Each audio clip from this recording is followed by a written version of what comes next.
नमस्कार दोस्तों, मैं हूं आपका दोस्त देवाशीष। आशा करता हूं आप सभी लोग अच्छे हो। मेरे स्पीकर चेकर परिवार के साथ जुड़े रहने के लिए आप सभी का बहुत बहुत धन्यवाद। तो आज आप लोगों के सामने रखा हुआ है एक 500 वाट का ट्रांसफार्मर जो कि वाइंडिंग हो रहा है। 500 वाट एम्पलीफायर में लगने वाला है। तो ये वाला ट्रांसफार्मर लगने वाला है हमारा जो 500 वाट का बोर्ड बन रहा है 500 प्लस 500 उसमें लगने वाला है एक चैनल के ऊपर, क्योंकि मैं दोनों चैनल के ऊपर जो 500 वाट करके दो ट्रांसफार्मर इस्तेमाल करूँगा, जिससे कि मुझे जो पावर चाहिए 500 वाट करके वो मुझे प्रॉपर मिल सके। तो ट्रांसफार्मर में कितने का वोल्ट होगा वो तो कंप्लीट होने के बाद आप लोगों को मैं दिखाऊंगा। तो फिलहाल मैं क्यों दिखा रहा हूँ ट्रांसफार्मर का, तो इसमें हम लोग क्या बातें करेंगे। इसमें ट्रांसफार्मर का जो प्राइस क्यों हाई है, ये तो मैंने पहले भी वीडियो बनाया है, प्राइस क्यों हाई जाता है। तो इसमें प्राइस क्यों हाई है, ट्रांसफार्मर का महत्व कितना है, आपके एम्पलीफायर के हिसाब से कौन सा ट्रांसफार्मर आपके लिए अच्छा होगा, ये चीज़ आप आज हम लोग इस वीडियो में क्लियर करेंगे। तो इस वीडियो में हम लोग क्लियर करते हैं कौन सी बात। मेरा ये 500 वाट में लगने वाला ट्रांसफार्मर है, तो मैं इसको बना रहा हूँ 600 वाट का। तो 600 वाट का ट्रांसफार्मर जब बनता है तो 600 वाट से आपका जो आप इसमें बनेगा मेरा 5050 का 12 एम्पेयर का ट्रांसफार्मर। ठीक है, इससे बनेगा मैक्स टू मैक्स, क्योंकि इससे ज़्यादा 12 एम्पेयर से ज़्यादा इस ट्रांसफार्मर के कोर के साइज़ के अंदर नहीं आएगा। तो इसमें मैक्स टू मैक्स 11 से 12 एम्पेयर ही मैं बना सकता हूँ, उससे ज़्यादा इसमें कॉपर नहीं आएगा, ये मेरा गारंटी है। तो इसका जो कोर का साइज़ है 4 नंबर कोर है, 3.5 इंच का स्टैक है।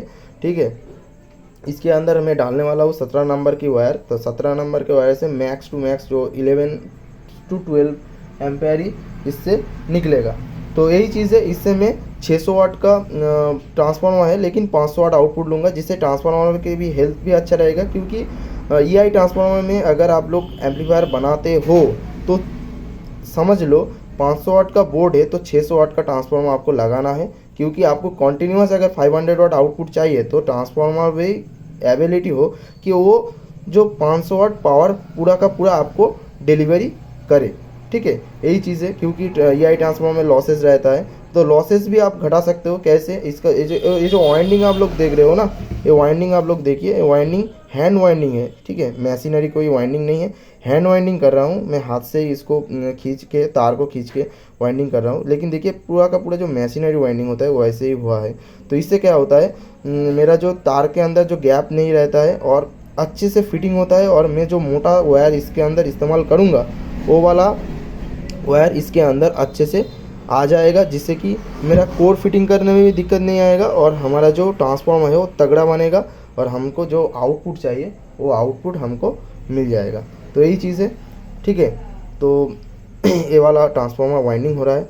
तो आप लोगों को इसका जो प्राइस क्यों हाई हो रहता है ये बात मैं क्लियर कर देता हूँ।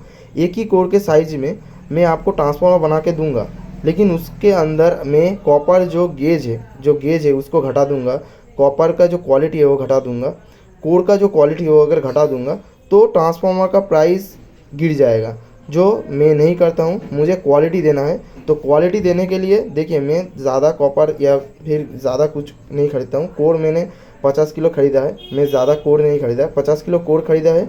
और कॉपर जो मैं खरीदता हूँ वो थोड़ा थोड़ा खरीदता हूँ जो लगता है, और बहुत ही नंबर का कॉपर है। देखिए मेरे पास बहुत ज़्यादा पैसा नहीं है, मेरे पास जितना भी है आप लोगों को दिखाने के लिए या फिर यहाँ पर जो एम्पलीफायर बनता है उसके लिए मैं जो खर्चा है उसके अंदर ही करता हूँ। ठीक है, और भी चीज़ें हैं जिसमें मुझे पैसा देना पड़ता है, वही चीज़ें तो बात छोड़िए।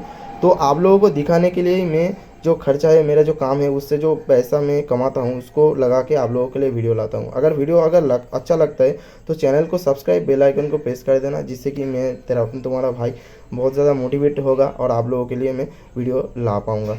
यही चीज़ है। और ऐसे ट्रांसफार्मर इसका जो कॉस्ट ऐसे ही बढ़ता है। कॉपर अगर ज़्यादा लगता है तो वज़न भी कॉपर का ज़्यादा आता है, अगर वज़न ज़्यादा होगा तो कॉपर भी खरीदने में भी ज़्यादा आएगा। एल्युमिनियम का वायर को बात छोड़ दीजिए, एल्युमिनियम का अगर आप वायर इस्तेमाल करते हो बहुत ही कम दाम के अंदर आता है और कम वेट के अंदर जो कॉइल है वो रेडी होता है।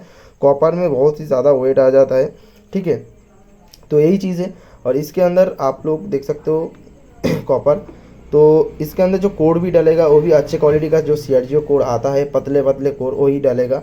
जो मोटा मोटा कोड आता है वो वाला नहीं। मोटा कोड तो दाम भी कम है और उससे क्या होता है, हमारा जो एम्पेयर है वो एम्पेयर भी लॉसेस में जाता है। तो यही चीज़ है, ट्रांसफार्मर में हमें कोर के ऊपर, कॉइल के ऊपर पूरा का पूरा ध्यान रखना पड़ता है। कॉपर तो एक नंबर इस्तेमाल करना ही पड़ता है, नहीं तो आपका जो ट्रांसफार्मर है वो अच्छा नहीं बनेगा। तो माफ़ कर देना, थोड़ा नॉइज़ की वजह से मुझे जो वीडियो है वो पुश करना पड़ा था। तो यही चीज़ है। और तो प्राइस क्यों हाई है वो मैंने बता दिया, ठीक है। तो प्राइस हाई के बारे में बता दिया। अब क्या बात करना था हमें, जो ट्रांसफार्मर कौन से एम्पलीफायर में क्या लगाना चाहिए। तो ये चीज़ें आपके डिपेंड करता है एम्पलीफायर का बोर्ड आप कौन सा इस्तेमाल कर रहे हो। आपका बोर्ड के ऊपर डिपेंड करके आपका जो ट्रांसफार्मर है वो बनता है। अगर आपका बोर्ड 3030 का ट्रांसफार्मर इस्तेमाल कर सकता है, लोड ले सकता है 3030 ट्रांसफार्मर का, तो आप वही बनाओगे, सही ना। तो आप उसको कितना वाटेज लेना है आपको, अगर उसमें 3030 का ट्रांसफार्मर सपोर्ट करता है तो आप लोगों को उसमें से कितना वाटेज लेना है। अगर वो मान के चले 200 वाट का बोर्ड है तो आपको 3030 कितने एम्पेयर का ट्रांसफार्मर चाहिए, तो आपको लगभग 3038 एम्पेयर का ट्रांसफार्मर लेना पड़ेगा, तब आपको जाके 200 वाट आउटपुट मिल जाएगा, ठीक है। आप 7 एम्पेयर का भी ले सकते हो, कोई दिक्कत नहीं है। 7 एम्पेयर का भी ट्रांसफार्मर लीजिए जो कि प्रॉपर होता है, उससे आपका 200 वाट का आउटपुट निकल जाएगा। और एक चीज़ है, मैं जो साउंड के क्लियरिटी के बारे में, उस बारे में बात करना चाहता हूँ। तो बोर्ड जब मैं दिखाऊंगा, ड्राइवर का बोर्ड दिखाऊंगा फिर से, तब मैं उस बारे में बात करूंगा वोल्टेज और एम्पेयर कैसे फैक्टर करता है आपके साउंड के ऊपर। तो उसको बस छोड़िए, तो आज ट्रांसफार्मर के ऊपर हो रहा है, तो यही चीज़ है। तो अगर आपको EI ट्रांसफार्मर में एम्पलीफायर बनाना है, तो 300 वाट का एम्पलीफायर बनाना है, तो आपको लेना पड़ेगा 350 वाट का ट्रांसफार्मर, जिससे कि आपको 300 वाट पावर मिलेगा। यही चीज़ है। तो आपको समझ आ गया, तो आप लोगों को अब दिक्कत नहीं होगा कि कौन से एम्पलीफायर में कैसा ट्रांसफार्मर आपको लेना है। आपको वाटेज कैलकुलेशन करना पड़ेगा। वाटेज कैसे कैलकुलेशन होता है वो बात मैं बोल देता हूँ। आपको एम्पेयर गुना वोल्टेज को गुना करना पड़ता है एम्पेयर के साथ, तो आपका होता है जो वाटेज। तो इसे ही आपका जो ट्रांसफार्मर का वाटेज है वो डिसाइड होता है। तो यही चीज़ है।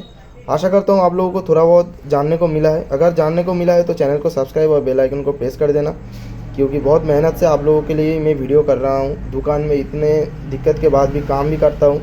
मेरे दुकान में कोई बंदा नहीं है, मैं अकेला काम करता हूँ, तो इसी वजह से।